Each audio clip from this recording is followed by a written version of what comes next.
నాయకులకు కార్యకర్తలకు అందరూ నమస్కారం తెలియజేసుకుంటా ఉన్నా.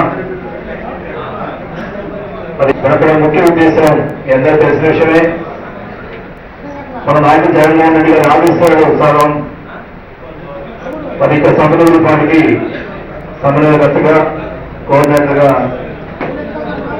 సామాన్య కేంద్రంగా జగన్ గారు నియమిస్తూ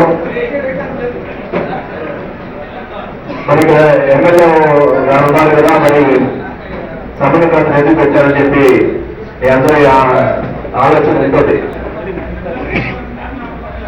దానికి కారణం ఎమ్మెల్యేనే. ఆయన ఎర్రగొండపాలెం కావాలని చెప్పి ఎర్రగొండపాలెం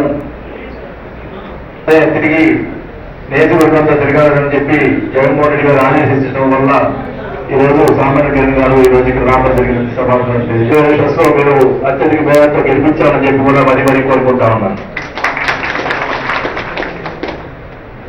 మీ అందరూ తెలుసు ఇప్పుడు జరుగుతున్న పరిణామాలు. మరి ఎమ్మెల్యే గారు ఉన్నాడు ఇక్కడ, తెలుగుదేశం పార్టీ యొక్క చేస్తున్నటువంటి రావణాలు ఉన్నాయి.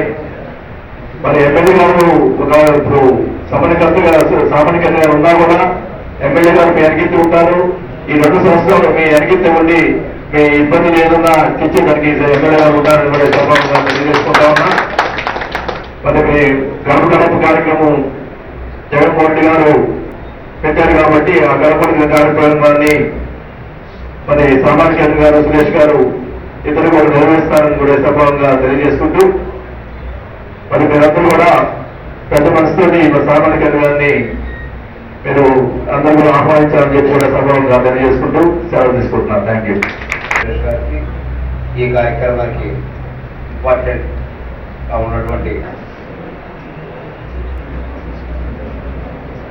ఈరోజు ఈ సమావేశం నిర్వహించడానికి అలాగే నియోజకవర్గంలో ఉన్న ప్రతి గ్రామానికి చెందిన నాయకులు ప్రధాన ఉద్దేశం ఉంది. మీరు సురేష్ గారి ఇంటి దగ్గర నియోజకవర్గ కార్యకర్తల సమావేశం జరిగింది. ఆ రోజు నియోజకవర్గ బాధ్యతలు జగన్మోహన్ రెడ్డి గారు అప్పగించారు.